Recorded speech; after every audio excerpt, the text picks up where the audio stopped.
Du 1er au 4 mai, Essaouira a vibré au rythme de Brahms. Pour sa 21e édition, le Printemps musical des Alizés a choisi de placer le compositeur allemand au cœur de ses 12 concerts sous le thème évocateur « Aimez-vous Brahms ?» Pendant 4 jours, la musique de chambre et l'art lyrique ont pris leur quartier dans les lieux emblématiques de la ville. Le festival s'est d'abord ouvert à Darsouiri dans l'intimité d'un lieu mythique. La célèbre violoncelliste française Emmanuelle Bertrand et les solistes de l'Orchestre national d'Île-de-France y ont interprété le sublime Sextuor numéro 1 de Brahms.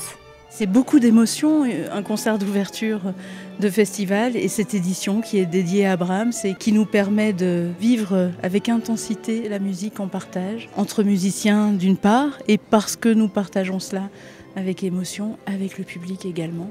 Et je crois que c'est ce qui nous a frappé, aussi bien sur scène ce soir que dans le public. C'est un mélange d'intimité, de drame et de jubilation.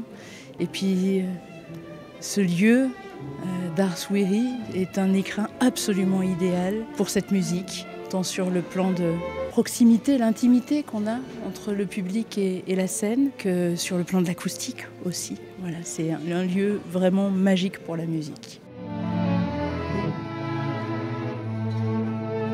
Et si Brahms touche autant, c'est peut-être parce qu'il parle le langage de l'âme. Brahms, c'est la musique de la vie. On peut vraiment traverser toutes les émotions de la vie. Je crois que quand on joue, Brahms, c'est un son aussi. Pour moi qui suis violoncelliste, c'est une idée du son qui est très différente, qui est à la fois dans la chaleur, dans la détente, dans la profondeur, et qui est cette nature de son qui nous rapproche de la voix humaine quand elle chante, en fait.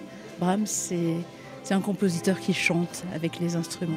Et c'est peut-être pour ça que ça nous touche particulièrement. C'est un beau cadeau pour le public du festival que d'entendre à la fois Schumann et Brahms dans le même concert, puisqu'il y aura aussi une symphonie de Brahms en deuxième partie.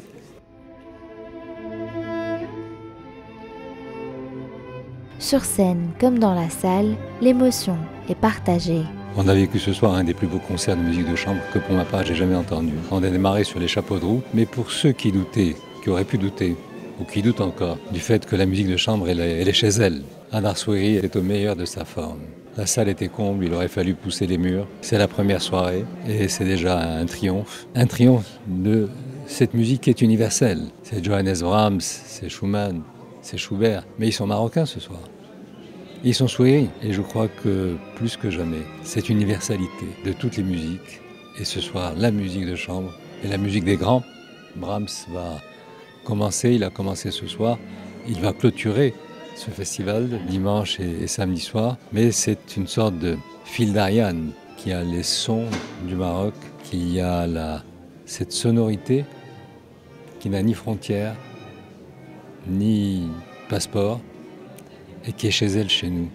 Arsouiri est un écrin pour cela qui semble avoir été, il y a presque 2 siècles, créé pour ce type de rencontre. Moi j'ai trouvé ça absolument, non seulement magique du point de vue de la qualité de la musique, mais tellement puissant dans la démonstration qui nous est donnée. Chacun d'entre nous peut assister de ce que la diversité, quand elle est culturelle, quand elle est musicale, c'est dire aujourd'hui à l'humanité. Et c'est le Maroc qui porte ce message, et c'est le Maroc qui l'incarne. Et c'est Essaouira qui en ouvre les portes. Bienvenue à cette 21e édition du Printemps musical des Alizés qui est cette année dédiée à Brahms. Chaque concert de cette 21e édition a été pensé comme un dialogue, Brahms face à ses pairs, Brahms à la lumière du romantisme, du chant, du silence, une vision signée Dina Ben Saïd, directrice artistique du festival. Nous sommes là pour célébrer Brahms. Chaque soirée donne un regard sur Brahms. Chaque année, le festival est dédié à une thématique. L'idée, c'est vraiment de se plonger pendant un week-end autour d'une thématique pour bien s'en imprégner. Cette année, on avait envie de mettre Brahms à l'honneur, Johannes Brahms, qui est un compositeur allemand. Et donc, chaque concert est dédié à une facette de ce compositeur. On le juxtapose à quelqu'un d'autre, à un autre de ses pairs, pour montrer un peu la valeur de ce compositeur. On peut lui donner l'éclairage classique, l'éclairage romantique, l'héritage qu'il a par rapport à Beethoven, par exemple, la complicité qu'il a avec Schumann, ou alors comment il peut traiter du chant, de la voix. Donc chaque concert est dédié à une facette de compositeur pour qu'à la fin du week-end, on ait un peu une idée globale de qui est Johannes Brahms. Et derrière le programme, il y a aussi une résonance intime avec l'œuvre de Brahms. Personnellement, j'ai un lien très fort avec ce compositeur qui me parle beaucoup. C'est un compositeur donc allemand au centre de l'Europe, au centre de la culture à cette époque-là, qui est de l'époque romantique. C'est peut-être lui qui a mis un premier pas dans vraiment l'expression de soi, des sentiments intérieurs avec beaucoup de profondeur, beaucoup d'introspection. Avant lui, avec Mozart ou même encore Beethoven, on était dans des choses un peu plus convenues, un peu plus classiques, parce que c'était l'époque classique, peut-être un peu plus intellectuelle dans le sens un peu humaniste. Et puis là, c'est vraiment mettre l'émotion au centre de la musique et en faire le sujet principal.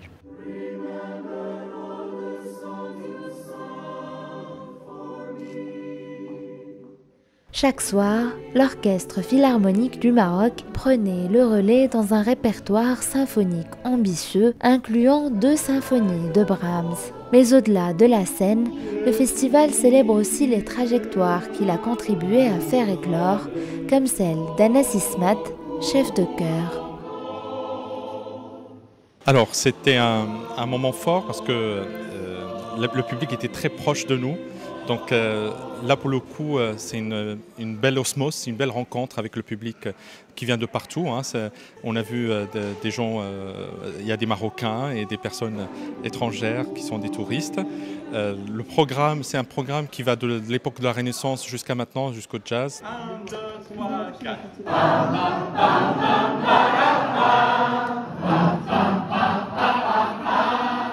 À la fin, évidemment, avec le public, on s'est lâché un peu, on a chanté, on les a fait chanter. C'est très émouvant pour moi parce que déjà ici, à Essaouira, c'était il y a 21 ans où j'ai joué la dernière fois. J'ai joué au violon, j'ai chanté.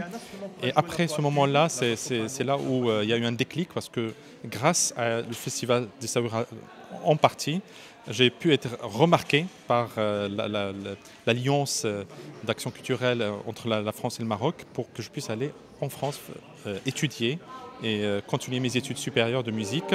J'ai pu avoir une bourse pour faire cela. Donc grâce à Essaouira, grâce à ce festival. Et donc là, c'est 21 ans plus tard, donc c'était le printemps de 2004, et là, le printemps 2025, c'est très émouvant. Et du coup, rencontrer certains chanteurs que j'ai connus plus que 20 ans, du chœur philharmonique du Maroc, et là, de retrouver des nouveaux, toute cette équipe-là, ça m'a fait vraiment beaucoup de plaisir de travailler avec eux, de les diriger. Donc c'était un vrai plaisir et une belle rencontre. Voilà. Chagrin d'amour dure toute la vie. Ah bah l'amour, on en a besoin. Je pense que si tout le monde chantait, si tout le monde aimait davantage, je pense qu'on aurait plus un monde de paix. Le printemps musical, ce sont aussi des graines semées dès les premières éditions. Dès la première édition, nous avons accueilli de très jeunes musiciens marocains. Ils volent très haut aujourd'hui. Ils jouent sur les plus grandes scènes du monde. Ils chantent dans les plus grands opéras. Et ils sont partis d'Essaouira. Après, a commencé à se produire à la première, deuxième, troisième, quatrième édition et jusqu'à maintenant. Beaucoup de nos jeunes talents sont aujourd'hui des talents reconnus après avoir commencé à Essaouira et après que le Printemps des Alizés leur ait donné leur première chance. Et ça, c'est un très grand bonheur. Accessible à tous, gratuit, le Printemps musical des Alizés assume un engagement fort, démocratiser la musique classique. C'est un énorme défi évidemment que d'offrir ce festival gratuitement au public parce que c'est un acte militant presque pour l'association Essaouira Mogador et la Fondation Ténor pour la Culture. Donc il y a un vrai travail derrière pour chercher des partenaires, pour défendre le festival, pour trouver ses sponsors, pour nous soutenir et pouvoir offrir à la ville, au Maroc, ce festival. Oui, c'est un défi. Et de fait, de plusieurs actions d'ouverture, de médiation, de démocratisation, les gens commencent à comprendre qu'en fait non, c'est pas élitiste, d'ailleurs c'est gratuit, qu'il suffit juste de venir sans a priori, puis s'installer et profiter. C'est une musique qui est universelle, qui parle à tous, qui fait aussi partie de notre héritage culturel et je pense que les gens s'en rendent compte de plus en plus et je pense qu'on n'est pas le moins bien loti des pays. En Europe, on peut avoir encore plus d'appréhension par rapport à cette musique-là. Ici, le public est jeune, le public vient curieux, il vient apprêté, il vient intéressé avec une vraie écoute. Donc je pense que la musique a réellement sa place au Maroc avec un vrai public et qui ne demande qu'à prendre encore plus de place. En résonnant à Essaouira, Brahms rappelle que la musique classique n'a pas de frontières, elle se partage, se vit et continue de rassembler.